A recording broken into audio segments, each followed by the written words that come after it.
Bonjour à chacun, chacune. Oui. On a des collègues des communautés qui sont avec nous.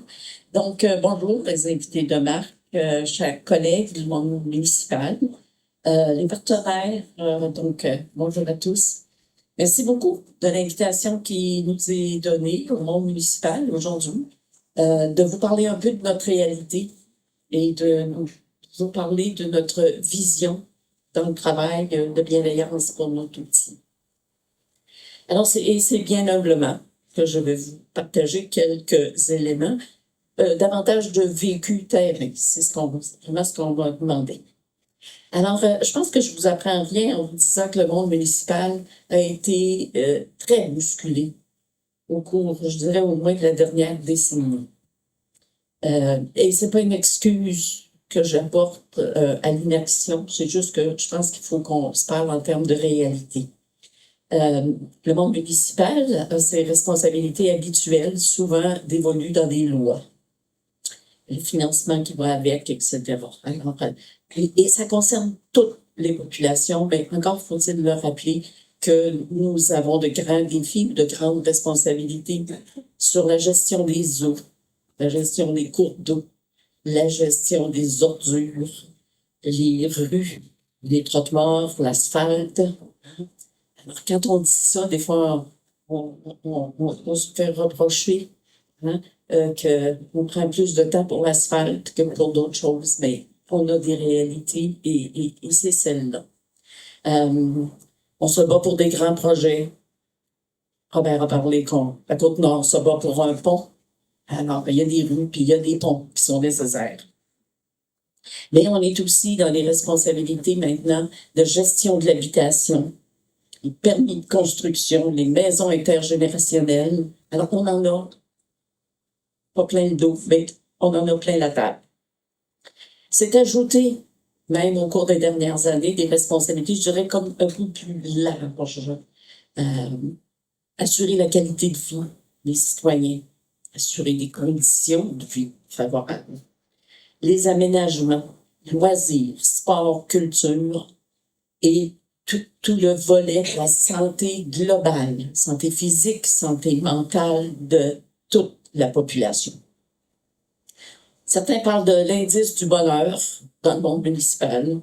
D'autres disent prendre soin de notre monde, qualité de vie, conditions de vie. Alors, on est à ce rendez-vous-là.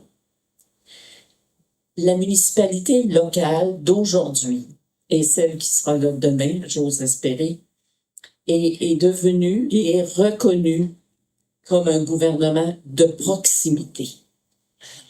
On en a parlé ce matin de la proximité. Le monde municipal est invité à jouer un rôle élargi. Une gouvernance différente, une vision beaucoup plus d'entrepreneur et d'audace.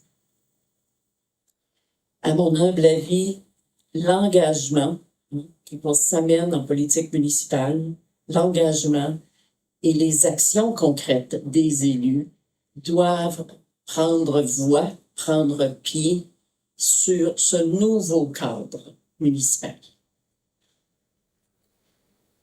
Personne d'entre nous, aucun organisme ne peut prétendre qu'il possède la solution à toute problématique, incluant celle des tout-petits et des familles. Comme le dit l'annonce, si ça existait, on l'aurait. Mais nous sommes tous ensemble devant un défi collectif où chacun, dans son environnement qui lui est propre, je pense, a le pouvoir et la capacité d'agir. On construit le solage, chacun avec notre pierre, notre brique. Et c'est l'ensemble des briques qui va faire un solage. Le monde municipal doit se préoccuper, à mon avis, se préoccuper et s'occuper, bien sûr, activement, de rejoindre l'ensemble de ses citoyens à toutes les étapes de la vie. Et moi, je considère que les tout-petits, c'est des citoyens.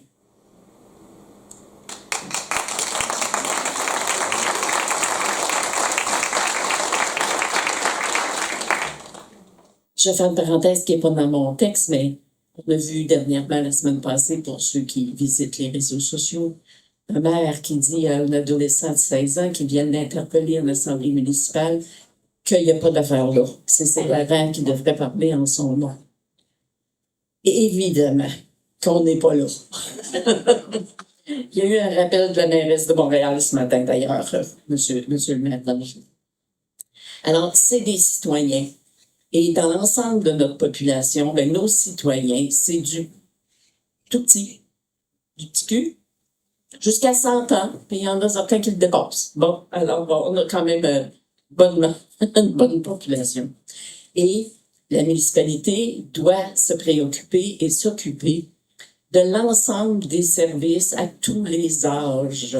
Une municipalité doit accompagner les étapes de la vie de la personne, qui a des besoins différents, des réalités différentes, mais on doit donc avoir cette préoccupation de chacun. Qu'est-ce qu'il est dans son étape de vie? Qu'est-ce qu'il a besoin? Comment on peut répondre à ses besoins et particularités?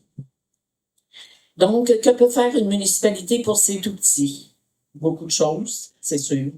Certains diront trop peu, trop tard. C'est jamais trop tard. C'est jamais trop tard.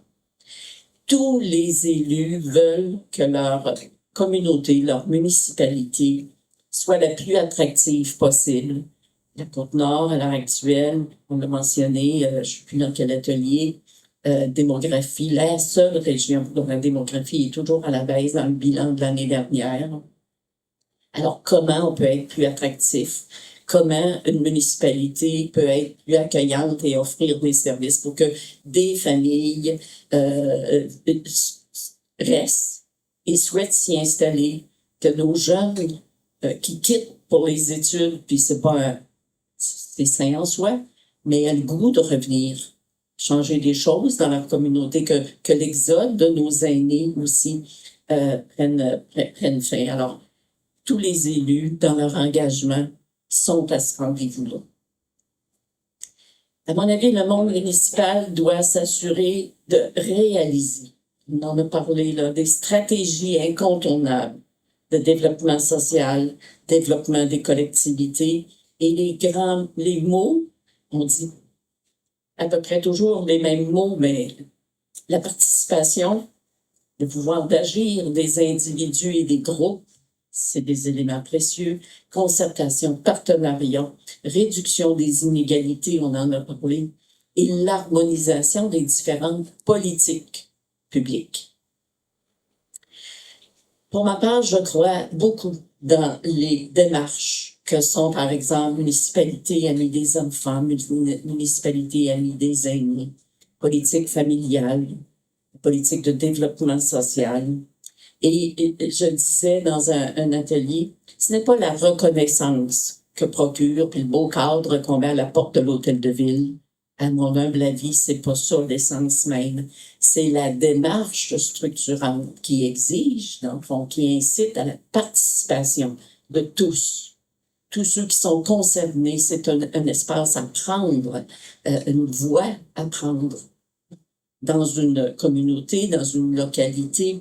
Qu'est-ce qu'on veut, quels sont nos besoins, on a parlé de vision commune, hein, avoir une lecture, premièrement, de la clientèle, à qui on s'adresse, et avoir une vision commune, et tous les concernés. Et c'est un engagement qu'on prend. Au-delà des personnes, et là aussi, on a mentionné que dans les organisations, les gens changent à un rythme quand même rapide là, de ce temps-ci, hein? Puis les élus aussi, ça change des fois toutes les 4 ans.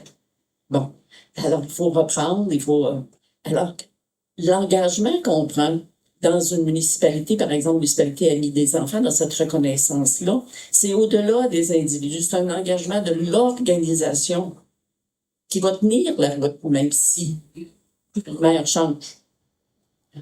Alors, et dans un plan d'action, chacune des parties, chaque organisme s'engage à réaliser des choses à court terme, à moyen terme.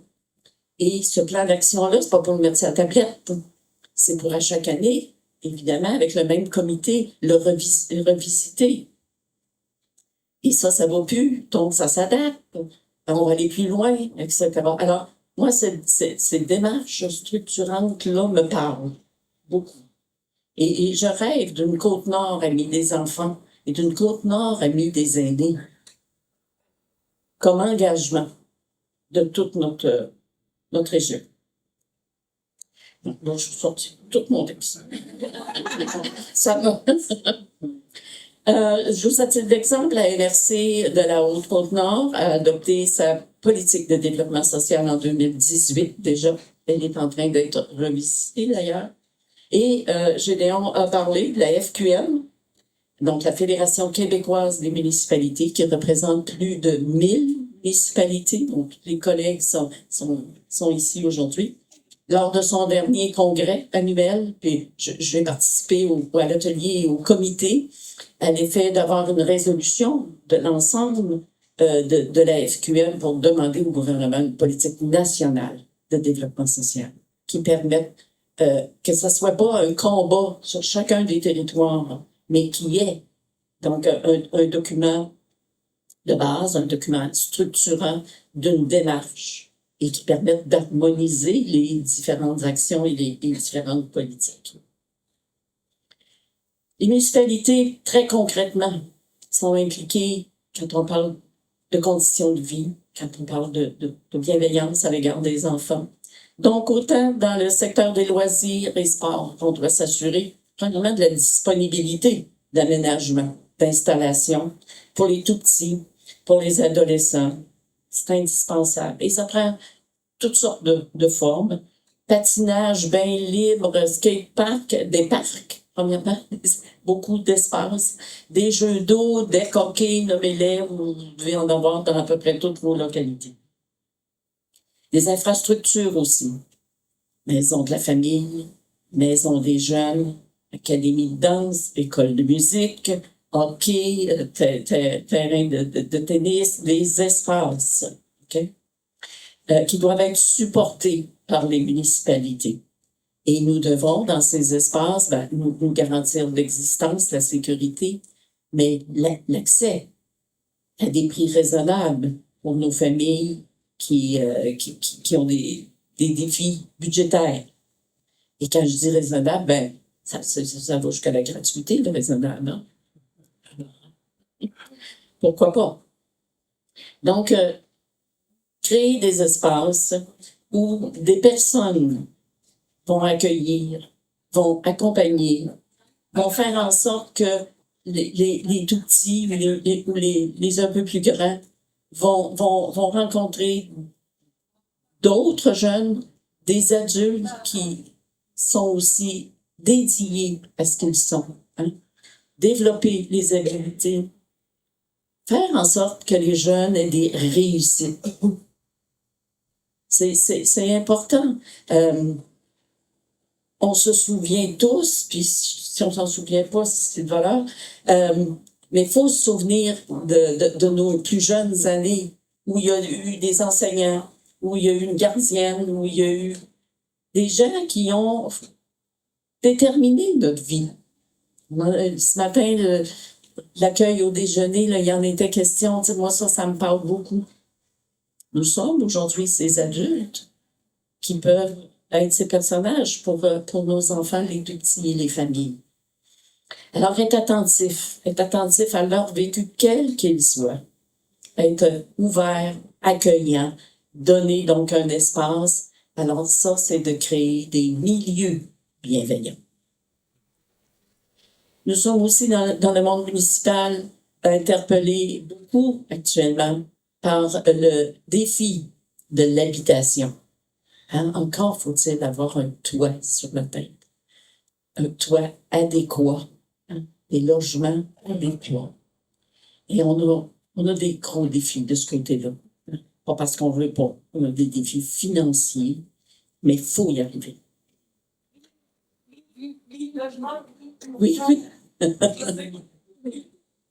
Logement, transport, des possibilités de transport collectif, de transport actif. On est touché par la sécurité publique. C'est autant de champs de compétences sur la table des municipalités qui impactent directement le quotidien des enfants, des familles et des populations. Créons des logements sociaux, des projets de jardins communautaires, supportons des initiatives holo, petits déjeuners, friperies, cuisine communautaire, cuisine collective. Soutenons les budgets des familles vulnérables, ont des problèmes budgétaires. Puis à ce temps-ci, là, avec le coût, là, c'est fort préoccupant. Plus que jamais. Les aînés aussi, parlant leur nom, là, je fais partie de la gang. C'est ça, hein? Les aînés contribuent déjà, je pense, beaucoup au bien-être, hein, au bien-être de leur famille, leurs petits-enfants. Mais est-ce que des actions peuvent être posées davantage pour qu'ils deviennent un filet de sécurité bienveillant dans leur communauté? Moi, je pense que oui. Les liens intergénérationnels sont sans doute, j'ose le croire, j'y crois, bénéfiques aux tout-petits, à leur famille, mais aussi bénéfiques aux aînés eux-mêmes et à l'ensemble de la collectivité. Alors, il y a des liens entre les groupes d'âge qui, à mon avis, devraient être exploités encore davantage.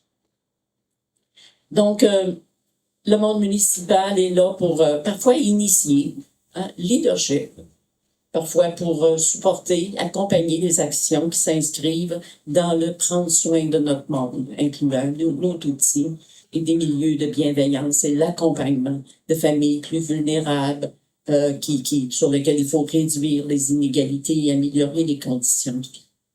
Alors, je dis au monde municipal, contribuons à une ville forte pour tous ces citoyens, des tout-petits aux aînés. Ayons le réflexe de penser famille partout, dans toutes nos décisions. Comment on peut mieux aider nos familles. Et ayons aussi une approche de proximité. Nous, les élus. C'est dans le titre, gouvernement de proximité. Assurons-nous de le mettre dans nos actions.